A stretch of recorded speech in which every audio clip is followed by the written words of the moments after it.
तुमको मानव तो नहीं मिलेगा, मानव शरीर मिलेगा, कोई गारंटी नहीं है। और जब तक मानव शरीर नहीं मिलेगा तब तक तुमको कोई मौका नहीं। दूसरा, जितना शरीर है ये सब भोग जोनी है। देव शरीर भी, ये भी भोग जोनी है। वहाँ भोग मिलता है, वहाँ अच्छा भोग्य वस्तु पदार्थ मिलता है, लेकिन कोई कर्म संस्कार, नया कोई कर्म संस्कार वहाँ पैदा नहीं होता है। नया कुछ कर नहीं सकते वहाँ। भोग, पशु जोनी भी भोग जोनी, सब भोग जोनी। एकमात्र मानव जीवन है, यहाँ नया संस्कार, नया कुछ तुम प्राप्त कर सकते हो। ये मानव शरीर, नया कुछ संस्कार तुम संयोग कर सकते हो। इसीलिए दुर्लभ मानव तुम पा करके हरि भजन करना चाहिए। भजन करो। जो हो गया, जो गया, वो तो हाथ में आने वाला है नहीं। काल का कोई गारंटी नहीं। काल किसी ने देखा ना जाने, और खराब समय आ सकता है, काल चक्र ना जाने तुमको कहाँ ले जाएगा, कोई ठिकाना थोड़ी है। ऐसा भी हो सकता तुम्हारा शरीर साथ नहीं देगा। मान लो ऐसा कोई व्याधि बन गया, ऐसा कोई शरीर में कोई व्याधि आक्रमण कर लिया, तो क्या करोगे? इसलिए समय का इंतजार नहीं। अभी समय सबसे वर्तमान, सबसे सुंदर समय, और समय की इंतजार मत करो। समय किसी का हाथ में आया नहीं।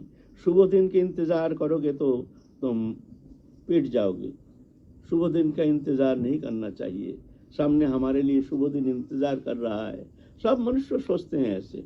एक भिखारी भी ऐसे सोचता है, हम ये करेंगे, तो भिक्षा करेंगे, करके कुछ पैसा हमारा इकट्ठा हो जाएगा, फिर जाके हम कुछ काम कर लेंगे, घर बना लेंगे, फिर हम तो भिक्षा छोड़ देंगे, फिर कोई चिंता नहीं। बस ऐसे मनुष्य आशा करते हैं, सामने हमारे लिए सुंदर दिन इंतजार कर रहा है। हर मनुष्य एक कल्पना जगत में, एक कल्पना लोक में एक सुंदर जीवन रचना करते हैं। हर मनुष्य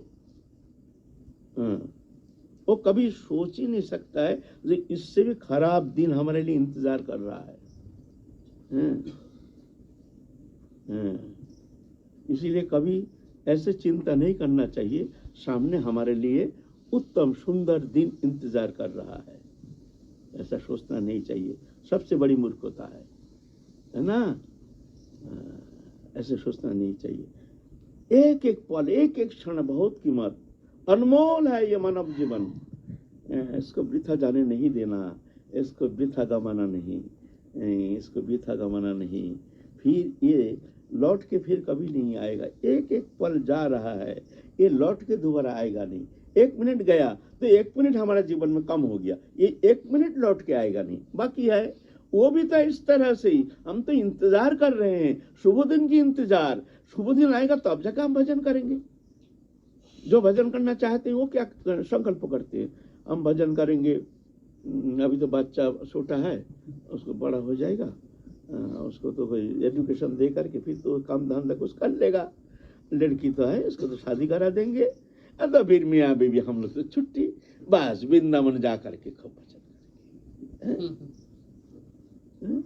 ये कल्पना जगत, ऐसा होता है कभी? आज का दिन, आज सबसे सुंदर दिन, आज सबसे उत्तम समय तुमने वृथा गमाया, और काल तुमको शुभ दिन के इंतजार में तुम समय व्यतीत कर रहे हो। इससे बड़ा मूर्खता और कुछ है नहीं। आज इस समय वृथा मत गमाओ। जो हो गया ठीक है, जो हो गया सो हो गया। अभी चलना शुरू कर दो। यही सर्वोत्तम बुद्धिमत्ता है। बोलो।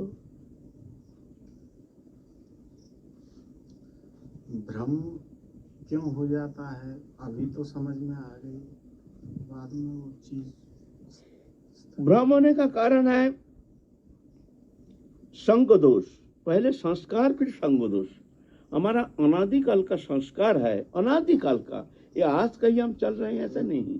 ऐसा कैसे, कितना लाखों जन्म हमने मनुष्य जन्म प्राप्त करके गंवाया, कितना 84 लाख जनी भ्रमण करते करते यहाँ तक आया। हमारा संस्कार बन गया जो भौतिक पदार्थ में आसक्ति, भौतिक पदार्थ में शांति है, ऐसे जान करके भौतिक वस्तु प्राप्ति के लिए हमारे समस्त चेष्टा समस्त इंद्रिय वृत्ति, हमारे भोगोन्मुखी वृत्ति, हम जानते हैं, जान करके भी विवशता आकर के हमको खींच लेता है। एक अदृश्य शक्ति जैसे हमको खींच करके भोग वृत्ति संसार की ओर खींच के ले जाता है। इसलिए अर्जुन प्रश्न किए हैं भगवान से, अतकन प्रयुक्त पापं चरति पुरुषो अनिच्छन्न विवस्नेय बलाधिप नियोजितो। तुम तो कह रहे हो मन को संयम करो, हम तो देखते हैं अदृश्य शक्ति प्रयुक्त, हमको प्रयुक्त कर रहे हैं।